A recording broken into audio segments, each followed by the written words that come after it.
Ladies and gentlemen, boys and girls, Mr.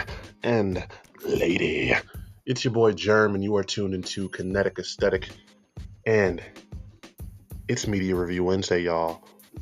Boom! Yes, it is Media Review Wednesday, MRW, and today we are talking about the Canadian hitmaker, the biggest rap artist in the world. We're talking about Drake. We're talking about his latest album, For All the Dogs. He hyped it up for a good little moment. We're going to figure out if he lived up to the hype.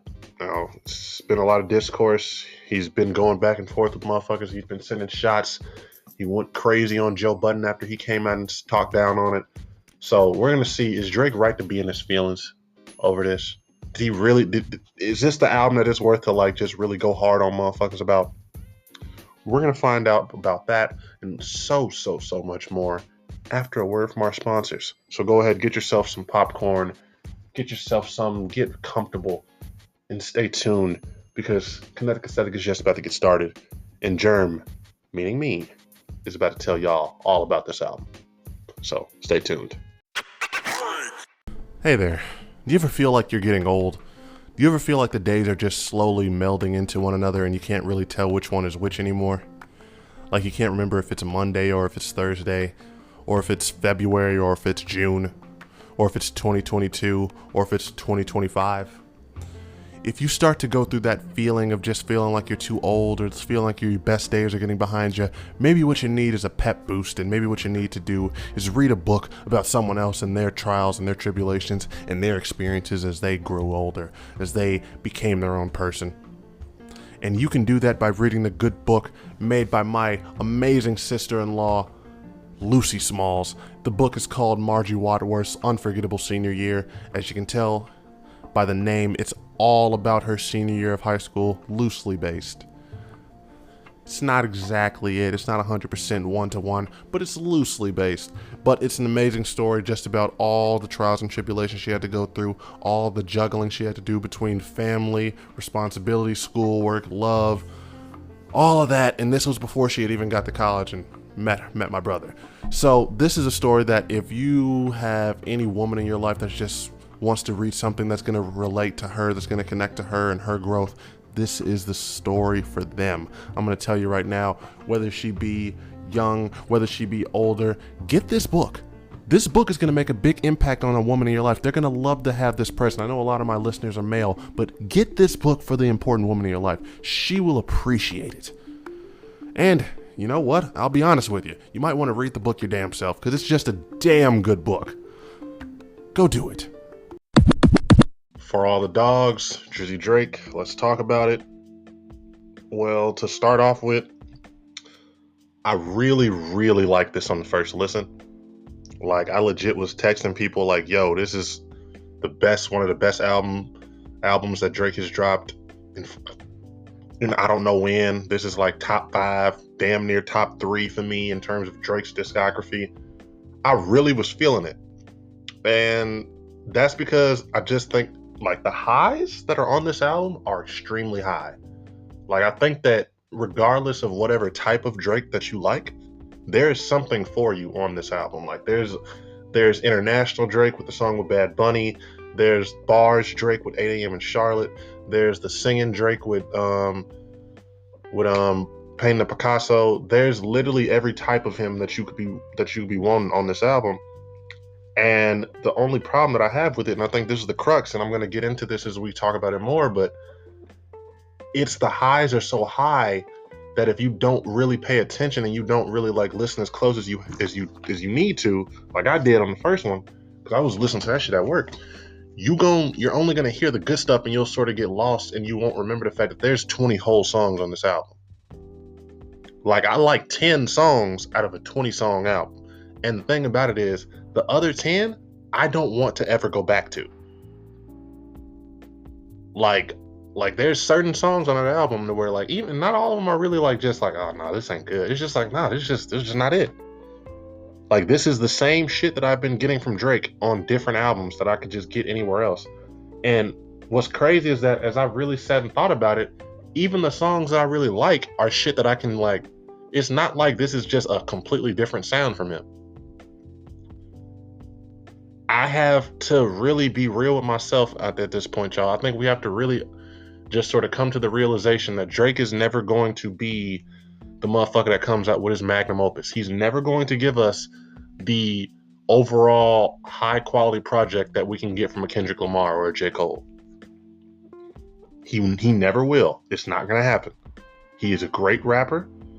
He can do a lot of great things when he wants to. He's not going to give us that album that is going to be game changing, that's going to like just challenge us. That's none of that. That's not who he is. That's not what he wants to do with his music. Drake is about his money. He's about getting to his bag. And I think that's we just got to accept that. There's nothing wrong with it. That's just who he is. He's a pop rapper. We just have to stop holding ourselves to these unreal expectations for the nigga.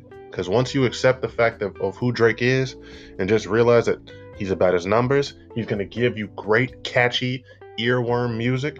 It's just not going to be, it's not going to be something different. It's not going to be like you hear it's like, damn, there's some new shit from him. It's not. Drake is Drake. And he's going to do what's trendy. He's going to do what's going to keep him relevant. And he's going to do what's going to keep him at the top. And like you hear motherfuckers that like there's been a lot of negative discourse around this album. Like a lot. I listened to it for the first time, then I went online to go see what people were saying about it. I was shocked by how negative it all was. But that's just what it is. I think people have this unreal expectation to him that because we have all this other great shit that Drake's gonna come out and do it too. And it's like, no. Drake knows what works. He's gonna stick to the formula. Can't knock it. Cannot knock it. It's just, it is what it is. It's a little disappointing, but I can't be too mad at him. But with all that being said, let's talk about the actual music. Let's talk about this actual album. I'm going to say that this was one of the worst intros, I feel. I'm sorry. I did not like the intro. Like the intro, usually with a Drake intro, I am pulled in. I'm interested. I care. I did not get through that intro and feel like that I cared that much. Like Amen, the song right after it with Tesla Touchdown, that was good shit. I like the vibe of it. I like the sound. I like the beat. I like the flow Drake's got and all that. We'll talk about the lyrics because that's another thing. That one thing that I have been hearing a lot of people say is that Drake is. It's just the shit that he's talking about is just corny. It's just cringe. And at first, when you just hearing the music, when you just hearing the shit, you're not listening to what he's saying. I'm thinking to myself, nah, what is y'all talking about? Drake was flowing, he was spitting. But then you actually listen to what he's saying and you actually hear him. Drake is a lame ass motherfucker. Like he is a lame ass nigga who just happens to have money. It is who he is. Like you make some of these songs where you're always sort of complaining about women and how every girl you with is just she's this and he's that and she doesn't appreciate all the shit I buy for her. Like he just sounds like a fucking simp. He sounds like he has incel energy. If Drake wouldn't have become the nigga that he is, the biggest rapper in the world, he would have a lot of incel energy and it would be a lot more overt. He's that type of nigga. I've come to accept this shit. I just don't. I get tired, especially after I just heard an album from Kendrick Lamar where he literally made a whole album just dedicated to about his love for his wife and how he felt so bad for cheating on her.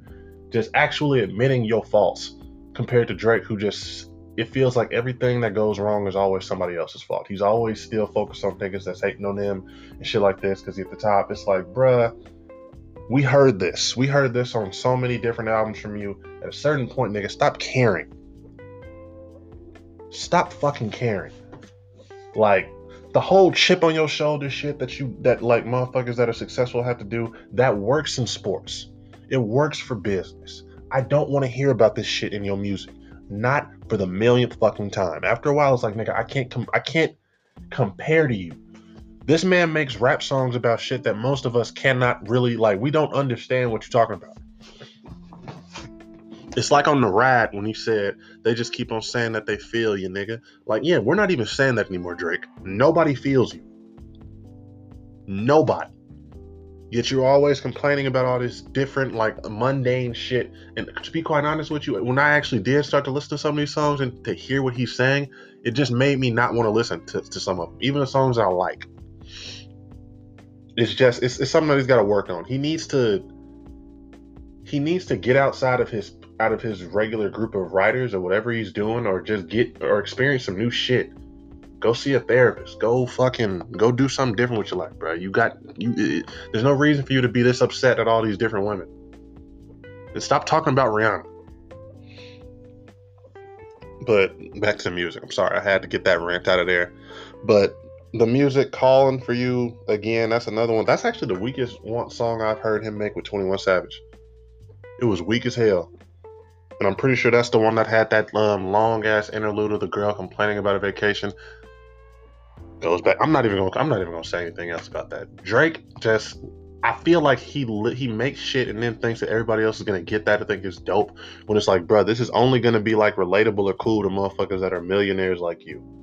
Like, this might be relatable and cool to you in 21. This is nobody else really even gives a fuck about this. Yeah, it's forgettable. He had the song with Yeet. I don't give a fuck. Like, I'm not even gonna judge that song necessarily, because I'm too old for Yeet. I'm too old to understand his appeal. The whole appeal of changing your voice up and doing all this stuff like that. You know, I'm making money. Like, I don't get Yeet. I just don't. I'm not ever going to get him, so I give up on that. 7969 Santa. I think that's in my top 3. Again, Tezo Touchdown comes in at the end. Great little interlude, little part that he does. Good shit. Slime You Out. That's just great SZA. I was hoping the album would be a little bit more shit like this. That felt like it had like some good songs, some good substance to it. Even though I will say, again, lyrics on that shit, I actually listened to it for the first time on the album. Not for the first time, but like actually listen to it, because I feel like I've noticed that I really like singles. I don't actually give a fuck. I don't listen to lyrics unless I'm usually listening to the album. Not good. Bahama Promises, hated it. Like, this, after Slime You Out, I feel like this was like one of the real lull parts of the album. Because you got Bahama Promises, Tried Our Best. Screw the World is a decent little interlude. Drew a Picasso, alright, it's in my top 5. Members Only, Party Next Door. This was a reminder that Party Next Door is a great artist. Party Next Door is great. He's gonna kill every feature that he's on. He's more talented than Drake, and if he had more charisma, he would probably be more comfortable taking that like leading spot that he should be, because that nigga should be in charge of R&B. Just my personal opinion, but this ain't about P&D. Let's focus back on Drake. I liked What Would Pluto Do at first. I don't like it anymore. I really find it annoying. I don't know. It's something about, what would Pluto do? He fucked that hoe. Like, I don't like it. All the Parties with Chief Keef, top 3 song. Chief Keef is great. Everything about Chief Keef that Chief Keef has been on is great. 8 a.m. in Charlotte, best rap song on the album. Bars. When this nigga wants to spit and come with some bars, Drake does it better than anybody. Flow, all that shit. That's why even motherfuckers that hate Drake, they don't hate him because they think he's ass. Or at least motherfuckers that really understand rap. They hate him because he phones it in. He's the definition of a nigga that has dumbed down his music so that he can make his money. I can't get mad at it, because you know what? Money is power. Nigga, it's better to have a whole bunch of money than be broke. But I get the frustration, because you hear some shit like this, then you hear some of the earlier songs and you're like, bro, what are you doing? What are you doing? Gently, BBL, Love interlude, didn't like it. Gently with Bad Bunny, I don't know what the fuck anybody said, but you know what? It was a vibe. I was jigging, I was jiving, I was moving, I was grooving. So I'm gonna give him props and kudos for that. When he it's like certain songs, when he wants to turn it up and just come in and do something real nice and smooth, he will. If he doesn't, he just doesn't. He's just gonna give you something that he knows is gonna be a top 10 hit, or people gonna play a lot, or it's gonna have that one line that's gonna go viral and make everybody listen to the song even though it's not good. Rich Baby Daddy. Not the best song, but this is my second favorite song on the album. I understand a lot of people don't like Sexy Red, or think that her part was unneeded, or just they're not fucking with it. This is literally like my third Sexy Red song that I've heard. I've heard what the fuck was that other song? Something about the coochie hole pink and the booty hole brown. Something like that. I heard that song. It's alright. I heard Ski. I like that. She got songs, but I have not been overexposed by Sexy Red yet. So that's why this featured, like, this is good. This is good for me. Of course, SZA did her thing. We ain't even gotta. SZA is SZA. But this was a good fucking song. I really like. This is gonna be a song that I can imagine women just twerking in the club to, motherfuckers getting teed up to, and I am here for it. So people, yeah, Drake phoned it in. He was like probably like not my favorite part of the song, if I'm being completely honest. But yeah, I fucked with it. Another Late Night with Lil Yachty. Horrible. Yachty is making good music now, but this just wasn't it. I really wish they wouldn't have. If there was a song for him to come on a Drake album for, this was not it. I'd be mad. And after that, that's it. The last two songs are, well, the last three songs are another little lull period. And usually Drake's albums will get stronger towards the end. This was not that. This shit was sort of just ended on a dud for me. Ended on a real dud. The last song that I didn't mention was the best song. I'm going to just say it that. First Person Shooter featuring J. Cole. Jermaine Cole does what the fuck he does best. Comes in and murders niggas on their own shit. Best verse on the album. He literally called J. Cole for this shit and had this verse put on the album like 2 days before it dropped. Do we have to have any other debates on why J. Cole deserves his spot in the top 3? I already know that he's the king in my eyes. He's number 1. But do we need any other debate? Because he's the one that everybody always wants to try to be like, nah, man, he's not like Drake or Kendrick. Nah, shut the fuck up, nigga. Shut up. So with all that being said, y'all, at first I was ready to give this album an 8 out of 10. I think I really have to give this like a 6 or a 5. Like, this is literally a 5 that if I'm gonna be generous and give a 6, because this shit is just, I'm at a point now where I'm willing to admit that Drake shit, like, even again, I just don't even want to listen to the filler songs again. Like, anything that I don't have saved, I don't want to, I can go without ever hearing it again. You can probably play that shit for me a month from now and I won't know what album it's on. It's to that point. So, I don't know. I think Drake's got to go back to the lab. Give us another Honestly Nevermind. Give us another foray into something that's completely left field from what you're used to, because it's just not it anymore. I'm over Drake. And you know what? I think a lot of other people are too.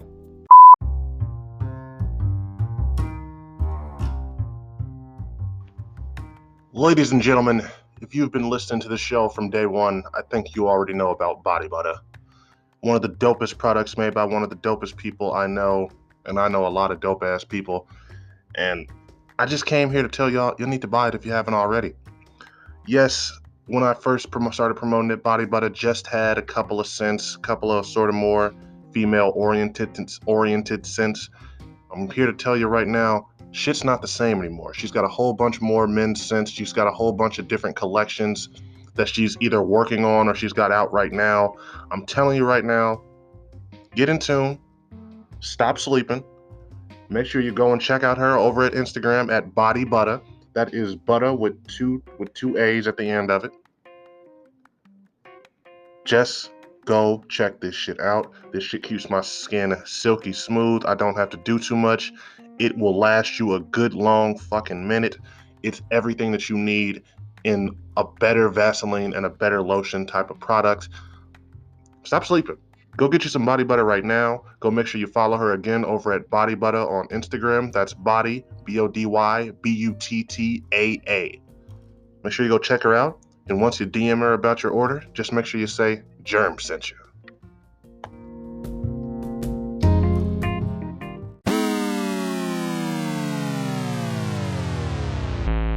Alrighty, everybody. That has been Kinetic Aesthetic. I am your hostess with the mostest. Once again, the name is Germ. I hope you all have had a wonderful time listening. I hope that if you have not heard it yet, you go out and listen to For All the Dogs for yourself. Drake does a good job of making sure that every album he drops feels like an event. I will say this one sort of felt no different. It's starting to lose its luster. So hopefully he's able to, I don't know. Do something. But even if he isn't, he had a long run. It's been a good run. He's a legend. I'm not gonna try to say anything like to the contrary. He is that nigga, but he's just losing a little bit of that sauce. But once again, make sure you like, follow, subscribe on whatever streaming platform that you are checking me out on. Make sure you have a beautiful rest of your night. And if you're listening in the morning, have a good morning. If you're listening in the afternoon, have a good rest of your damn day. This has been Kinetic Aesthetic again. I'm your boy Germ, signing out. Peace.